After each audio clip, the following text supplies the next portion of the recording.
Jadi ada buku Mudzakirat Syekh Muhammad Mutawalli Sya'rawi. Kebetulan ketika mikrofon masuk ke Masjidil Haram ini saat Syekh Muhammad Mutawalli Sya'rawi menjadi dosen di Makkah Al-Mukarramah. Beliau mengajar 15 tahun di Makkah. Ketika itu pemerintah Saudi Arabia mengharamkan mikrofon masuk ke dalam masjid karena mikrofon ini bid'ah, wa kullu bid'atin dhalalah wa kullu dhalalatin finnar, karena tidak pernah dipakai. Masuk Syekh Muhammad Mutawalli Sya'rawi kepada ulama yang mengharamkan mikrofon. Kebetulan dia sedang membaca Quran.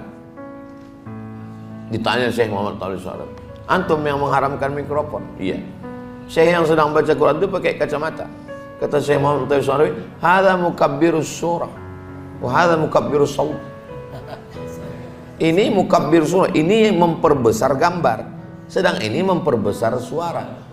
Yang memperbesar gambar halal, kenapa yang memperbesar suara haram? Kan tugasnya memperbesar. Pakai logika akal. Jadi segala peradaban luar yang tidak Islam ketika masuk ke dalam masjid boleh dipakai. AC bukan buatan orang Islam. Memperbesar dingin. Apa salahnya? Itu jadi kita peradaban Islam masjid. Dulu di zaman Nabi tidak ada mihrab. Mihrab khusus tempat imam ini tak ada. Ini mihrab datang dari arsitek yang diundang oleh Abdul Malik bin Marwan dari Suriah. Dipakai karena bagus, ada khusus tempat imam. Akhirnya muncullah mihrab. Karena bangunan asli Masjid Nabawi rata saja di depan, tidak ada tempat mihrab khusus imam. Begitu juga tidak ada pakai menara, karena Bilal bin Rabah naik ke atas atap satah untuk mengumandangkan azan. Munculnya menara itu ketika mereka sampai ke Alexandria setelah naik sampan Bahtera melewati Laut Merah sampai ke pantai Iskandaria. Mereka melihat ada tempat api menyala yang kita menyebutnya sebagai mercusuar. Tempat api itu dalam bahasa Arabnya disebut dengan manara, nar, tempat api di atas. Mereka melihat, oh ini bagus nih, apinya dibuang, muazzinnya naik ke atas. Sekarang muazzinnya di bawah, suaranya di atas. Jadi peradaban itu dibangun dengan melihat, oh ini bagus, bagus, ternyata masuk. Masjid Nabawi yang asalnya itu rata saja, tapi kemudian ketika Islam sampai ke Turki yang waktu itu disebut dengan Bizantium karena dia dipimpin oleh Raja Bizanti, kerajaan Bizantium, Konstantinopel karena dipimpin oleh Raja Konstantin. Kelihatannya batu itu cantik disusun letter U naik ke atas. Batu tidak kayu melintang, tapi batu-batu yang disusun melengkung ke atas. Dari tiang kiri, tiang kanan melengkung ke atas. Menurut umat Islam ini bagus karena dengan batu yang melengkung ke atas tidak ada tiang di tengah. Dengan tidak ada tiang di tengah maka sop tidak putus. Akhirnya diambil, arsitek itu diambil, arsitektur tentang kubah-kubah itu diambil. Itu diambil dari peradaban luar Islam. Dan sekarang banyak sekali arsitektur masjid unik-unik itu. Nah, jadi bagi orang yang beranggapan bahwa kubah adalah rukun masjid, kalau tidak ada kubahnya berarti tidak sempurna masjid, maka masjid Kapal Munzalan bisa dipermasalahkan. Berarti ini syariat Nabi Nuh, kata dia.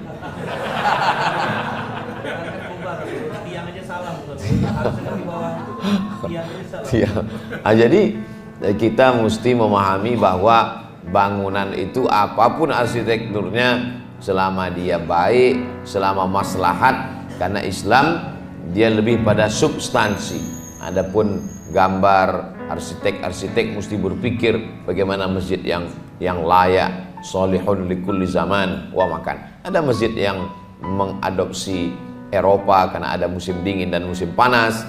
Ada masjid yang memperlihatkan bagaimana local wisdom, bagaimana budaya timur. Maka kita lihat sekarang, cobalah tulis di Google itu 10 masjid dunia, maka akan muncul arsitektur yang unik dari Indonesia. Kenapa? Karena mereka menilai dari bangunan yang luar biasa. Masjid pada akhirnya adalah tempat orang untuk menyelesaikan masalah. Apalagi sekarang aneh manusia zaman akhir zaman. Semakin canggih alat telekomunikasi, orang semakin tidak berkomunikasi. Dulu orang ketemu, bertatap muka, bermusyawarah, kelihatan mimik wajahnya, kelihatan intonasi, kedengaran intonasi suaranya. Sekarang muncul masalah itu kenapa? Karena komunikasi kita hanya melalui grup WhatsApp. Akhirnya terjadilah kesalahpahaman. Kenapa? Karena WhatsApp tidak bersuara. Kalaupun keluar suara tak nampak wajahnya. Kalaupun nampak wajahnya tidak mewakili secara utuh. Sehingga banyak sekali orang yang kelihatannya garang mau berantem, pas ketemu akhirnya senyum ketawa-ketawa. Maka di mana orang bisa difasilitasi bertemu? Di masjid. Di masjid dia pasti ketemu, subuh ketemu, zuhur ketemu, asar ketemu, maghrib ketemu, isya ketemu, malam iktikaf ketemu, acara khataman Quran ketemu. Jadi sering-sering. Kenapa kamu bisa punya masalah sama Syanu? Inilah Pak Ustadz, komunikasi kami buntu, makanya ngopi bareng. Selalu ditawarkan komunikasinya ngopi bareng. Padahal sebetulnya kalau di masjid ketemu bareng, jumpa, ngopi tak masalah. Tapi ada yang lebih hebat lagi dari ngopi bareng adalah bisa membuat aktivitas di masjid, bisa duduk bersama. Nah, ini amat sangat baik. Jadi apa yang kita lakukan ini sebenarnya adalah mengembalikan umat ini ke masjid, pejabatnya kembali ke masjid, ulil amrinya kembali ke masjid, masyarakatnya ke masjid, anak mudanya ke masjid. Dan awal yang kita lakukan malam itu, Masya Allah, tabarakallah, mungkin ada beberapa orang yang masih belum bisa ke masjid, ditarik dulu ke stadion, ujung-ujungnya ditarik ke masjid. Jadi itu satu langkah maju ke depan. Ada orang yang belum bisa ngaji, dia mesti nyanyi-nyanyi dulu, difasilitasi oleh Ayahman, dibuat nyanyi-nyanyi dulu. Habis nyanyi-nyanyi, ujung-ujungnya ke masjid. Ada orang yang belum bisa kenal dengan ustadz, belum bisa kenal dengan habaib, dikenalkan dulu dengan yang semi-semi ustadz. Udah agak-agak nyaris ustadz. Jadi yang nyanyi-nyanyi tadi malam itu udah hampir ustadz itu. Hah? Ada? Ada, hampir ustadz. Hampir. Jadi kalau di Jawa ada kiai haji, mereka ini HK, hampir kiai. Segera insyaallah. Jadi kalau Kiai Haji Lukman ada namanya HK Rizal Armada. Mereka ini adalah orang yang memanggil umat untuk datang. Nanti setelah mereka masuk ke dalam, barulah mereka diisi kajian. Itulah yang dilakukan oleh Wali Songo dulu. Mereka pukul gending, mereka pukul gamelan. Orang mendengar dari luar, dia dengar, oh ini bagus ini, masuk ke dalam. Akhirnya setelah masuk ke dalam, barulah diajarkan sekaten, syahadatain, asyhadu an la ilaha illallah wa asyhadu anna muhammadar rasulullah. Jadi masuknya itu bukan dengan pedang terhunus. Siapa yang tidak la ilaha illallah pancung kepalanya. Kalau begitu mereka dulu masuk tidak bersyahadat, kita sekarang masuknya bersyahadat itu melalui kebudayaan, melalui pesan-pesan yang lembut.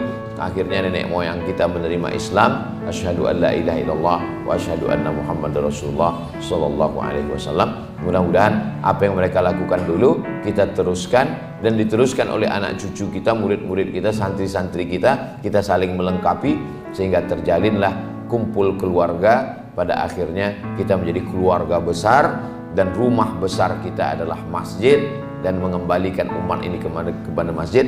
Dan nanti puncaknya sebagaimana mereka dulu jaya, Bani Khulafa Rasyidin, Bani Umayyah, Bani Abbasiyah, maka kita pun juga nanti akan mengembalikan kejayaan itu, walaupun kita tidak sempat menikmatinya.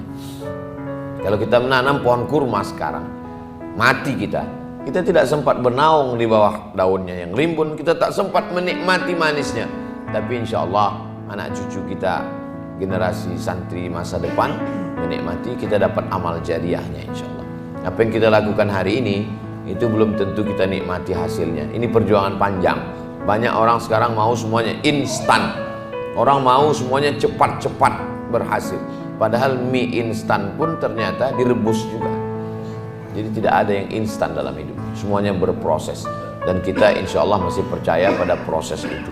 Meletakkan batu pertama, membangun masjid, menyiapkan imamnya, menyiapkan para penghafal Qur'annya, maka insya Allah apa yang kita lakukan ini diridhoi Allah Subhanahu wa ta'ala.